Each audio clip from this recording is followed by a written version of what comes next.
With Michelle DeRusha. I'm here with Michelle DeRusha, the author of 50 Women Every Christian Should Know. And I'm so excited to be chatting with her today. Michelle, welcome. Yeah, thank you. I'm happy to be here.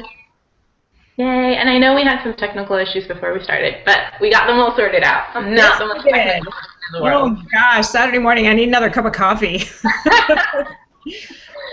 Oh, but so happy you're here. I just want to kind of jump in and hear a little bit about 50 Women Every Christian Should Know. Where did that come from? What inspired you to write that? Well, interestingly, I did not come up with the idea for the book myself.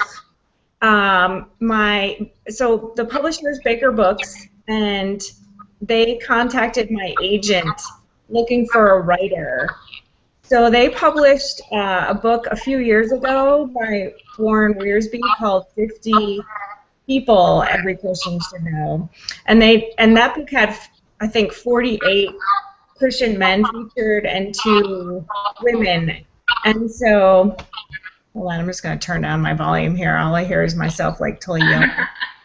Okay, maybe that's better. Um, and so they realized, oh, I think there's a market here, for another book that focuses on just Christian women heroines. And so they approached my agent, and I, at the time, didn't really have a project that I was working on because I had written my first book, which is a memoir, but my agent hadn't been able to sell that yet. So I was kind of twiddling my thumbs and thinking, oh, great, I've tried to carve out this career as a writer, and I'm completely failing. And so she knew that I didn't have any work at the time.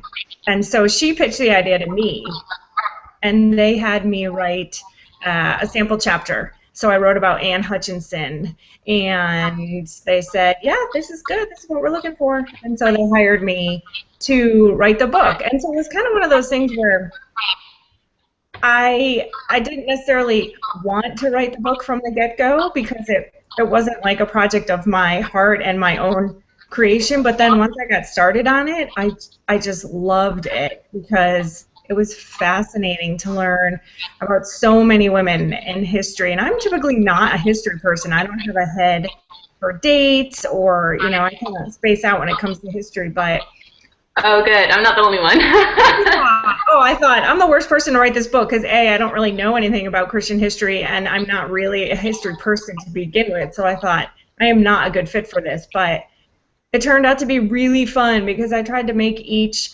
story and each chapter just sort of a window into each of these women's lives, and to make it really personal. So it's not just a bunch of like facts and milestones in their careers and in their lives, but it's their personal story. And that's what I found really fascinating. I think you did such a good job with that. And reading the stories. I remember when, I first got the preview copy and I was reading it.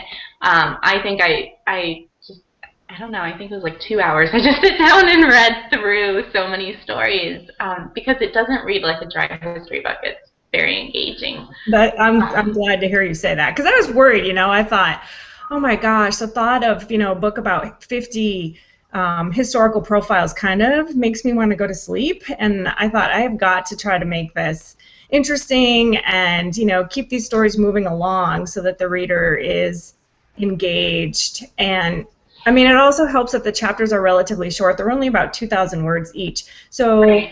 I've heard from a That's lot. like 3 or 4 pages. Yeah, I mean, I've heard from a lot of people who say, oh, I read like one or two before I go to bed at night, and it's just perfect because, they're sort of encapsulated stories, and you can read one or two at a time and then put the book down and then pick it up again, the next night or whenever. And it's a really cool way to just read a little bit at a time. Yeah, that's neat. Yeah. Um, so let me ask you this. As you were writing, or I guess you were researching the different women did you start with a list that you're like, okay, these are the 50 women I want to write about? Or how did you come up with the process of these are like the female heroes of the faith? Yeah, I did a lot of online research to sort of start compiling that list, and was reading, just articles and other books. There are other books out there about, I think there's one, 100 women who changed the 100 Christian women who changed the 20th century or something like that. So, you know, there's some overlap in some of the other materials. And so I was looking at different books and doing lots of online research and was just piecing together this list. And I didn't want it to be too heavy in one area. So I didn't want it to be too heavy in, say, the saints and the mystics, or too heavy on missionaries. We wanted to keep like a real diversity of women and, you know, different paths and different career choices. So I kind of put together a rough list, and then we hashed out some details with the publisher. I had forgotten a couple. Like I forgot initially Ruth Graham, wife of Billy Graham. I know. My publisher was just like, seriously, Ruth Graham, hello. It was like, oh, I'm sorry. I somehow totally missed her, you know? So it was definitely a collaborative process. They helped me fill in the gaps, and I sort of advocated for a couple women that maybe were not quite as well known, that people might not have heard of, but people that I had come across that I thought, okay, this is a fascinating story. We have to include her, even if nobody's ever heard of her, because she's really interesting. Yeah, I guess I want to ask a little bit about that, the power of story, because I think I remember growing up, Amy Carmichael was my hero, and I just wanted to grow up and be like her, and I was going to be, you know, a missionary out somewhere in the boonies, I don't know, and like never get married and take care of all these kids and women. And reading her story really inspired in me a desire to draw close to God and have that type of a close relationship that she writes about in her journals. So I guess, did you have any experience like that? I know your story of coming to faith is a little bit different. You write about it in your memoir, Spiritual Misfit, that came out earlier this year. But kind of what's been your experience as you've engaged with these stories, or maybe even before you started working on this project, working on the book? What's been your experience with engaging stories? Well, that's a good question. Gosh, I feel like I could answer it in a lot of different ways. For me,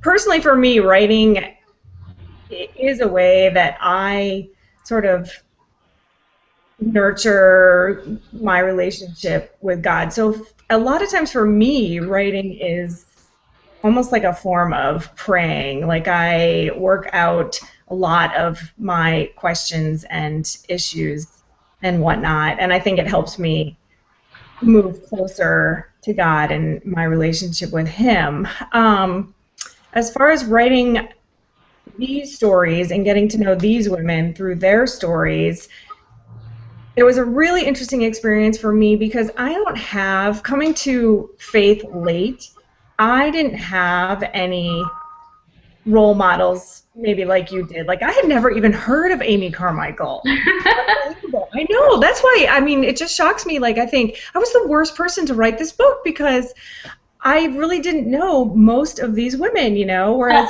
See, Michelle, I think that makes you one of the best people to write the book because you're not coming to these stories with preconceived notions like, oh, that woman's in, but that woman's out because, you know, she's not part of my little clique. Like, I really liked that about how, you know, you had mystics in there where, you know, some people who come maybe from a more fundamental background like me might be a little like, oh, not comfortable with that. But then you have people like Ruth Graham who, you know, is maybe on the other side of that.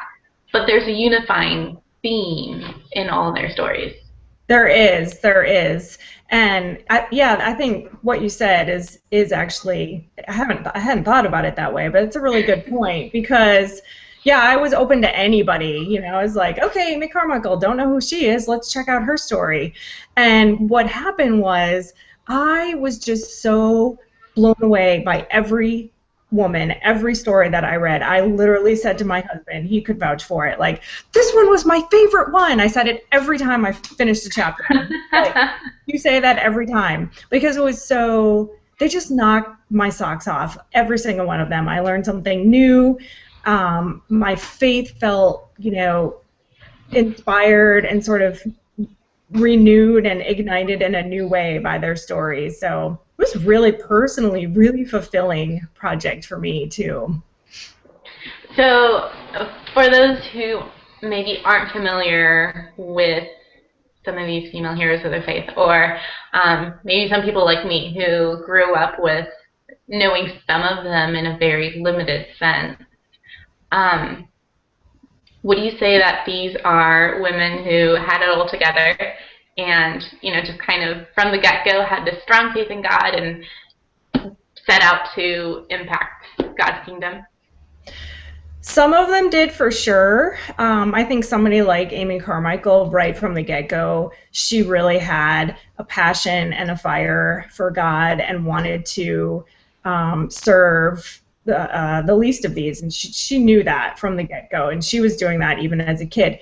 But what surprised me is that so many of the women, more of the women, really, so many of them didn't have it all together from the get-go. In fact, several of them, more than I ever expected, wrestled with doubts and questions. A couple of them were just outright skeptics. Lottie Moon, who was a missionary in China, she started off with absolutely no intention of being a missionary. She went to college, and she was kind of known as a huge skeptic in college. She would blow off church all the time. I mean, she was raised in a Christian family, but she was just like, yeah, I'm not interested in any of that. And she sort of had a come to Jesus moment while she was in college, and it sort of shifted her whole, her whole path. But she didn't start out with the intention of becoming a missionary. And so many of the women were kind of going down this path, and then, God would sort of bring them into the path that He wanted for them. But it was a journey, and I found that so refreshing. I found it like, wow, these women, they're kind of a little bit lost, some of them, a little bit directionless at times, definitely flawed, and it sort of gave me hope, like, okay, there's hope for me. I'm totally messed up, but this woman started here, and she ended up here doing this, then there is hope for all of us, right?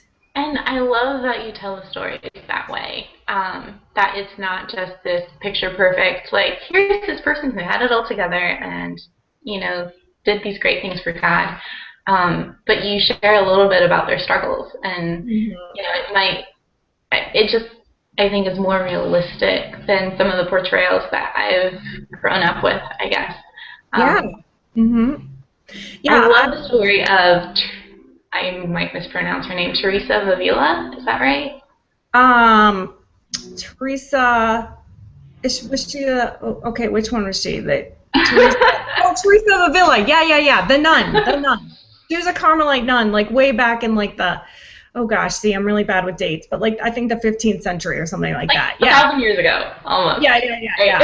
A long time ago. I have my book right here. I suppose I could look up her dates. But what did you love about her?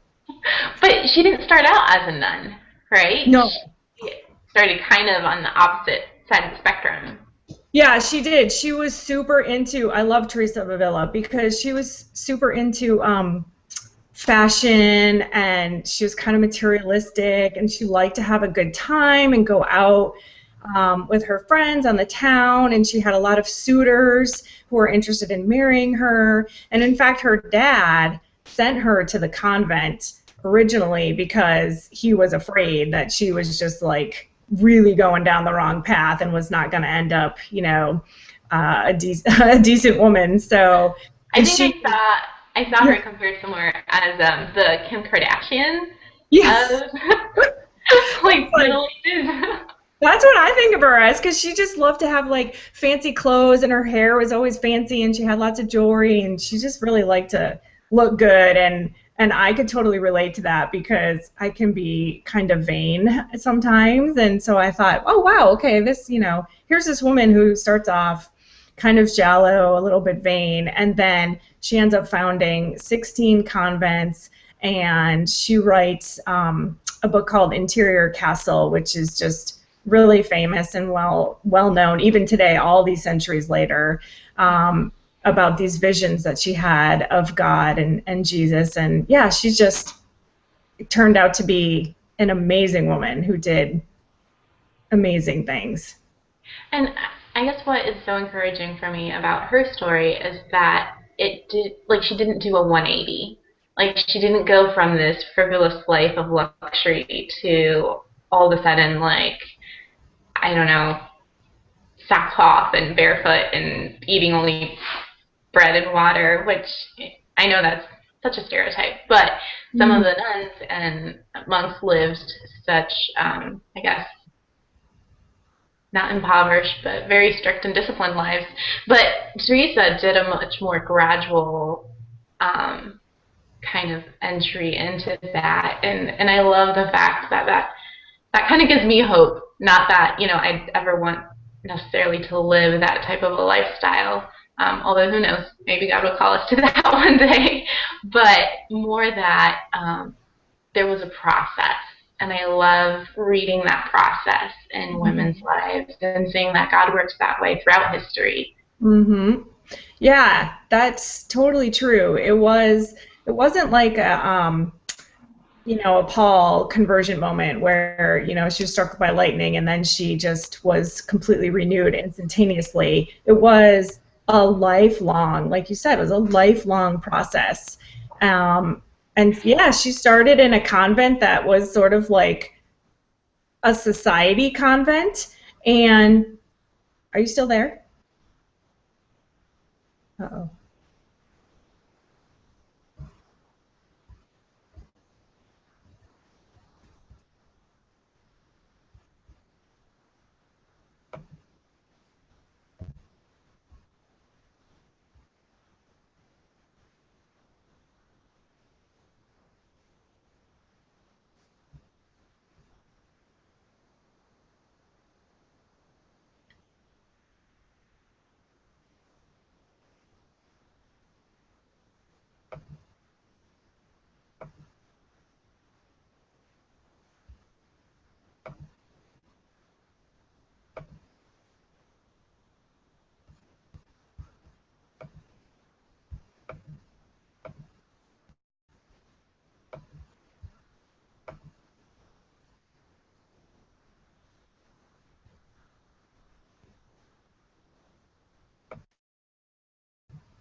Hello?